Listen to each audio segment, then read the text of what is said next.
کہ ہم نے اتنی میڈیسن وافر مقدار میں دی، ہم نے اتنی ملٹی نیشنل کمپنیوں سے معاہدے کی، ہم نے یہ کیا، لیکن غریب لوگوں کو کہیں بھی سہولت مہیا نہیں ہے۔ اب مافیا بحران پیدا کرنے جا رہا ہے، اس میں اربوں روپے کمائیں گے۔ یہ وہ اربوں روپے ہیں جو بعد میں حکومت کے کارندوں کو دے کر حکومتی سطح پر اپنی منمانیاں چلائی جائیں گی۔ اگر عمران خان یہ سوچ رہے ہیں کہ جس طرح شوگر مافیا کے خلاف ہوا کہ پہلے چینی کا بحران پیدا ہوتا ہے، عام لوگوں کو لوٹا جاتا ہے، چینی بند کی جاتی ہے، آٹا بحران پر بھی ایک انکوائری بیٹھتی ہے اور وہ 1.5 سال بعد رپورٹ پیش کرتی ہے، اس کو منظر عام پر لا کر شادیانے بجائے جاتے ہیں۔ ہم نے رپورٹ عوام کے سامنے پیش کر دی، ہم نے بڑا کام کر دیا ہے، بڑا تیر مارا ہے اور اب ان کے خلاف کارروائی کی جائے گی، مگر کوئی کارروائی تو کیا، کسی کو پوچھا تک نہیں جاتا۔ 3 سال ہو چکے حکومت میں مافیا دندناتا پھر رہے، آج تک ڈالر مافیا جنہوں نے ڈالر کا بحران پیدا کیا ان کے خلاف کارروائی نہیں ہو سکی۔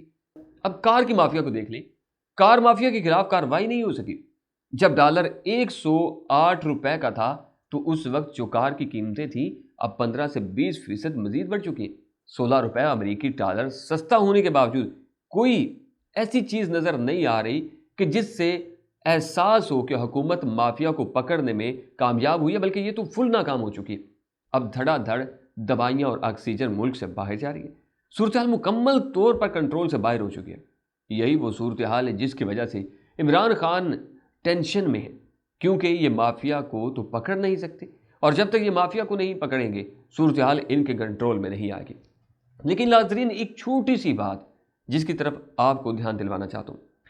ناظرین، میں کچھ چیزوں کی طرف نہ تو کہہ سکوں گا کہ یہ ٹھیک ہے یہ غلط ہے، میں کچھ نہیں کہوں گا، میں ایک چھوٹی سی چیز کی طرف آپ کا دھیان دلوانا چاہتا ہوں۔ اس میں پہلی چیز یہ ہے کہ ہم مسلمان ہیں نام کے، یہ بات بھی بتاتا چلوں، ہم مسلمان ہیں نام کے، صرف اور صرف ہمارا سب سے بڑا مسئلہ یہ ہے کہ ہمارا کسی رب کائنات کی کتاب پہ سمجھ لیں یا اس کے احکامات پہ سمجھ لیں، احادیث پہ سمجھ لیں، اس کے دین پہ، ہمارا ایمان ہی نہیں رہا۔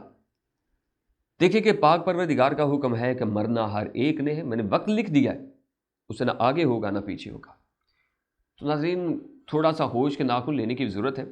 کچھ لوگوں کے ایجنڈے کامیاب ہوتے ہوئے نظر آ رہے ہیں، جن چیزوں سے میں چھوٹی سی چیزوں کی طرف دھیان دلوانا چاہتا ہوں۔ جب ہمارے بزرگ، جب ہم دیکھا کرتے، جب بچے ہوتے تھے، کوئی ہماری فیملیز میں سے کوئی بندہ مرنے والا ہوتا تھا نا، تو اس کے منہ میں آب زمزم کا پانی ڈالا جاتا تھا۔ اس بندے مرنے والے کی علیحدہ بات، اس کے بعد اگر کوئی بیمار ہوتا تھا تو گھروں میں جا کے پوچھا جاتا تھا کہ کسی کے گھر میں آب زمزم کا پانی پڑا ہوا ہے؟ کیوں جی، کیا کرنا ہے؟ کرنا یہ ہے کہ بیمار ہے، اسے پلائیں گے 2-4 چمچ تو اسے شفا مل جائے گی۔ اور قسم خدا کے لوگوں کا اتنا یقین ہوتا تھا کہ وہ 2-4 چمچ ہی وہ اس بندے کے لیے کافی ہو جاتا، بندہ ٹھیک ہو جاتا تھا۔ پہلا کام کیا ہوا؟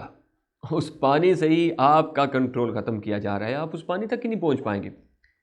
وہ پانی بھی ملاوٹوں میں، شیشے میں بند ہو کے پیک ہو کے آپ کو ملے گا۔ اس کے بعد کچھ بھی ہو، ہمارا دین ہمیں کبھی بھی حج سے یہ نہیں کہتا کہ آپ پیچھے ہٹ جاؤ۔ یہ ایک بہت بڑا فریضہ ہے اسلام کا، جسے ہم ٹوٹلی پیچھے ہٹ چکے ہیں، وہ بھی ہم سے چھین لیا گیا۔ ہماری وہ پاک جگہ جسے اللہ کا گھر کہا جاتا ہے، اس سے ہمارا کنٹرول ختم کر دیا گیا۔ اس کے بعد نبی پاک صلی اللہ علیہ وسلم کا روزہ مبارک، وہاں پہ بھی لوگ نہیں جا پائیں گے۔ ہو کیا رہا ہے اور کیا ہونے جا رہا ہے، میں زیادہ باتیں کروں گا تو ہوگا یہ کہ پھر بعد میں مجھ پہ انگلیاں اٹھنی شروع ہو جائیں گی اور کچھ لوگ بڑے خلاف ہو جائیں گے میرے۔ لیکن سچ کہتے ہیں کہ سچ کو آنچ نہیں ہے بھائی، سچ کچھ بولنا پڑتا ہے۔ کب تک جھوٹ پہ گزارا کریں گے، کب تک داؤ لگائیں گے، دھوکے دیں گے۔ چھوٹی سی ایک بات آپ کو سناتا ہوں لاسٹ میں، یہ مافیا اور حکومتی ایجنڈوں کے بارے میں۔ ایک بادشاہ تھا، اس کی عوام غریب تھی، کھانے کو نہیں مل رہا تھا، قحط پڑ گیا۔ بادشاہ کو پتہ چلا، اپنے وزراء نے بتایا، جس طرح اپنے خان صاحب ہیں ان کو بتاتے ہیں، حکومت بڑی مطلب لوگ بڑے پریشان ہیں، عوام بڑی پریشان ہے، انہیں کھانے کو نہیں مل رہا۔ تو اس بادشاہ کو بھی ایسے ہی بتایا گیا۔ اس بادشاہ کو کہا گیا جی عوام رات کو رولا ڈال رہی ہے، آہو بکا کر رہی ہے۔ تو بادشاہ نے پوچھا مسئلہ کیا؟ جی ان کے پاس کھانا نہیں ہے۔ تو بھائی کھانا دو۔ تو وزراء نے ایسا کیا جی، خزانہ کھلا، خزانے میں سے کھانا لیا، لے کر اپنے اپنے گھروں کو دوڑ پے، مطلب کہ دوڑ پڑے۔ اس میں جا کے انہوں نے ایسا کیا کہ اپنے اپنے گھروں میں جا کے رکھ دیا، عوام کو تھوڑا دیا یا نہ دیا۔ دوسرا دن وہی ہوا، عوام پھر آہو بکا کرنے لگی۔ بادشاہ نے پوچھا آج پھر کیا مسئلہ ہے؟ بادشاہ سلامت، مسئلہ یہ ہے کہ ان کے پاس لحاف نہیں ہے، سردی بہت ہے۔ بیچارے پریشان ہیں۔ اچھا تو خزانہ کھولو، لحاف دو انہیں۔ بادشاہ نے لحاف دلوانے شروع کیے۔ بادشاہ صاحب خود تو اندر بیٹھے ہوئے تھے، ڈنڈورا پیٹ رہے تھے، میں وطن بچا رہا ہوں، میں ملک بچا رہا ہوں، میں عوام کی بڑی خدمت کر رہا ہوں، لیکن یہ خیال نہیں آیا کہ ان لوگوں کی طرف دھیان کرے جن کے تھرو یہ ساری چیزیں بھیج رہے ہیں۔ تو ہوا یہ کہ جی انہوں نے لحاف اپنے گھر پہنچا دی، وہی سیم ٹو سیم کیا انہوں نے۔ تیسرے دن پھر عوام آ گئی، تو اب وزراء وغیرہ نے بادشاہ سلامت کو خوش بھی تو کرنا تھا نا جی۔ تو بادشاہ نے پوچھا کہ آج پھر عوام کیوں ایسا کر رہی ہے؟